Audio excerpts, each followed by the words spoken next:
안녕하세요. INFP 책 추천 들고 왔습니다. INFP들 어릴 때부터 공상하는 거 좋아하고 책 한 번 붙잡으면 상상의 나래를 펼치느라 한 페이지를 몇 시간이고 읽곤 했죠. 저도 한때 인프피였던 사람으로서 인프피에게 딱이다 싶은 책들을 쉽게 고를 수 있었습니다. 총 6권인데요. 세상에 INFP밖에 없었다면 영원히 베스트셀러가 되었을 책들 지금부터 소개합니다. 먼저 보르헤스의 단편집, 픽션들, 그리고 알레프입니다. 보르헤스는 20세기 아르헨티나의 작가로 상상력의 대가라고 할 수 있습니다. 머릿속에 있는 다양한 세계를 구체적이고 생생한 묘사로 종이 위에 펼쳐낸 작가죠. 보르헤스의 소설은 대체로 환상문학에 속하는데요. 환상문학은 현실과 환상 그 가운데를 절묘하게 달리면서 이게 현실인가? 환상인가? 헷갈리게 하는 문학입니다. 현실도 동시에 환상도 될 수 있는 세계가 뿜어내는 몽환적인 분위기에 취할 수 있죠. 공상이 많은 INFP라면 나도 이런 상상 해봤는데 나만 이런 건 아니었구나 하면서 작품에 빠져드실 겁니다. 다음은 기영도 시인의 작품들입니다. 우리는 살면서 애매한 기분에 빠질 때가 많아요. 우울과 행복의 어딘가에 있는 거죠. 찝찝함이라고도 할 수 있을 거예요. INFP의 특징 중 하나가 막 자책하면서도 나를 사랑해준다는 점이잖아요. 기영도 시인은 그런 모순되고 혼합된 감정을 언어로 옮기는 데 뛰어난 작가입니다. 저는 기영도 작가의 시를 읽고 진흙이 묻은 운동화로 제 가슴을 밟고 지나간 듯한 느낌이 들었어요. 특히 추천할 만한 작품은 산문입니다. 시인이 쓴 소설이 걸작인 경우가 많은데 기영도 시인의 산문도 그래요. 짧은 소설 안에 철학적 메시지도 있고 놀라운 반전도 있고 감동도 있습니다. 기영도 시인의 글을 통해 내 감정을 깊게 들여다보는 시간을 가져봅시다.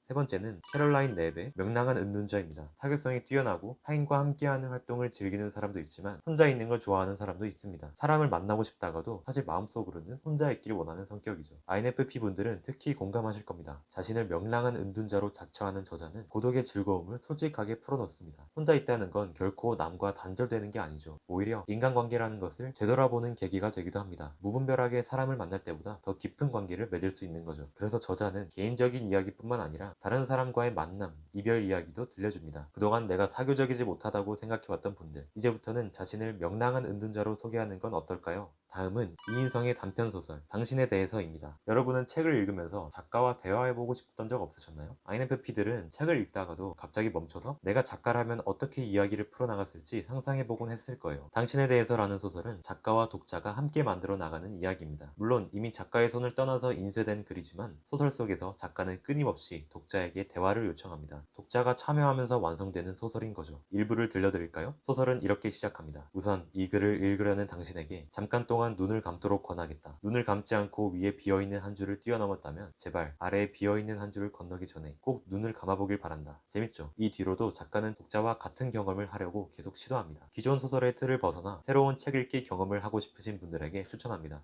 마지막으로 소개할 책은 마르셀 프루스트의 잃어버린 시간을 찾아서입니다. 사실 저는 이 책을 앞부분 조금밖에 안 읽어봤어요. 이 소설은 굉장히 길고 문장도 복잡해서 다 읽기 어려운 걸로 유명합니다. 하지만 첫 30페이지를 읽고 나서 INFP라면 좋아할 수밖에 없겠다는 생각이 들었습니다. 여러분 보통 자기 전에 이불 속에서 온갖 생각을 하지 않나요? 눈앞의 화면에 오늘 있었던 일부터 시작해서 어린 시절의 장면까지 지나가죠. 잃어버린 시간을 찾아서의 화자도 잠에서 깬 어렴풋한 상황에서 자신의 어린 시절을 회상합니다. 옛날에 살았던 집, 친척들의 모습 등을 하나하나 세밀하게 묘사해가죠. 다른 소설처럼 빠르게 이야기가 전개되는 방식이 아닙니다. 한 가지 생각에 빠져 있다가 그 생각이 다른 생각으로 이어지고 또 다른 생각으로 이어지고 하는 과정을 의식의 흐름대로 써내려갑니다. 책의 내용을 머릿속으로 계속 그려가면서 읽어야 하죠. 결코 쉽지 않겠지만 생각에 몰두하는 것이 취미인 INFP 분들이라면 좋아할 만한 책입니다. 제가 나중에 이 책을 다 읽는다면 그때 또 리뷰해 보도록 하죠. 지금까지 INFP를 위한 책 추천이었습니다. 집에만 있는 요즘이지만 INFP에게는 뭐 익숙하죠? 평소에 하던 대로 집에서 책 읽는 시간 보내봅시다. 제가 추천한 책과 함께라면 더 좋고요. 그러면 다음 영상에서 뵙겠습니다.